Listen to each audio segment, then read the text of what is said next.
Give you a program level. Well, it's the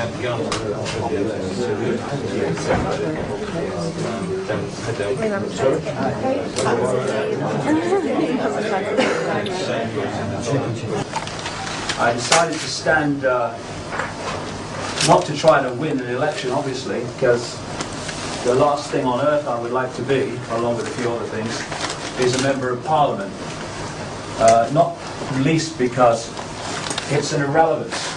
When you've got 75 to 80% of laws originated in the European bureaucracy, there is increasingly less and less relevance to becoming a member of Parliament in terms of changing the real major policies that direct the course of our lives. The reason I'm standing is because David Davis made this stance on Big Brother. The Labour Party would have stood, I wouldn't have been here, I'd have just let the stuff go and Yarbu and all that stuff. David Davis said he wanted a debate. I'll give him a debate, not that he seems to want one, unfortunately. Why me here? Why Big Brother? People will have a certain view of me, which will be in a time warp, and they will not have heard in the mainstream, although certainly outside of that, what I've been doing ever since. Well, since the early 1990s, I've been on a journey, if you like, with a little bit of information to start with, that this world was not controlled by the forces we think it is, i.e. prime ministers and presidents and all the rest of it. And this trickle became a tidal wave of information, which has taken me in the last nearly 20 years to 45 countries so far, following this trail of who actually is causing the shots or calling the shots in our lives every day. Led to a series of books, 16 in all so far, they're in 16 languages, and some of the key ones, that one, And the Truth Shall Set You Free, was written in 1993 and 94 and came out in 95. If anyone reads that now, they will see the world you are currently living in, and we've seen nothing yet. And the reason so many people are now coming to my work, 2,500 people at Brixton Academy a few weeks ago, could have been 8,000, the seats were gone 3 months in advance. Last time I spoke in Los Angeles, 3,000 people came, and this is the case all over the place now, is because what was in those early books is now in our daily experience. So when David Davis said that he wanted to stand on Big Brother, and some of the others over the years, he started talking, and let me say first of all, I absolutely commend his stance, because someone had to stand up in Parliament and say enough. But the reason I decided to stand is he was talking about stopping the Labour government introducing the Big Brother state. Now, on one level, that's true. The Big Brother state is being introduced through changes in legislation, often not even originating in Britain, but in Europe. But if we only see it at that level, then we're missing and losing the plot. Because the Big Brother state is coming in not only in Britain, but in America, in Canada, in Australia, in Sweden. I had a German film crew come to interview me a few days ago. They were going on and on about the Big Brother state coming in Germany. Now, is the Labour Party in Britain sleazy, corrupt and authoritarian as it is it responsible for that? No. So what is? And the reason I'm standing is for the last nearly 20 years, travelling to these 45 countries, meeting people on all different levels of society, all different backgrounds. It's very clear that we're not talking about British Big Brother at all. We're talking about global Big Brother.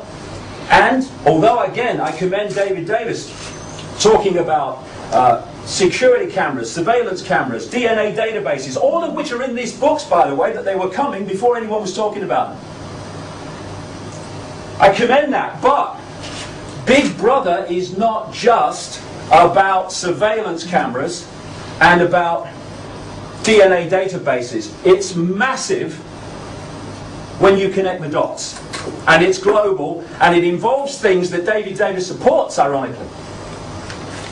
Because he's going to win. I hope he wins by a massive margin. I don't care if I get no votes. It's irrelevant. I just want information so that people can see another version of reality.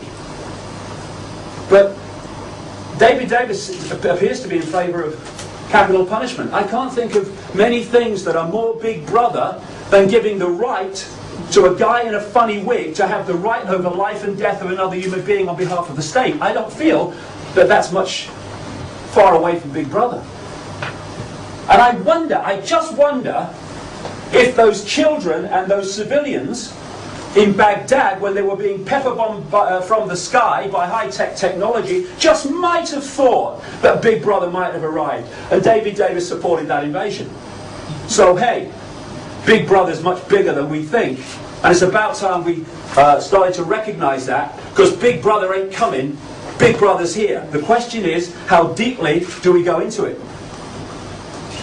And before I start, I'm going to talk for about 40 minutes, so I'll have about 40 minutes, and just go through these basic connections. And then we'll take questions. Gandhi said, an error does not become truth by reason of multiplied propagation, nor does truth become error because no one will see it. Just because repeat a version of what happened and what is, doesn't mean it's true. It was repeated incessantly a few centuries ago that the earth was flat.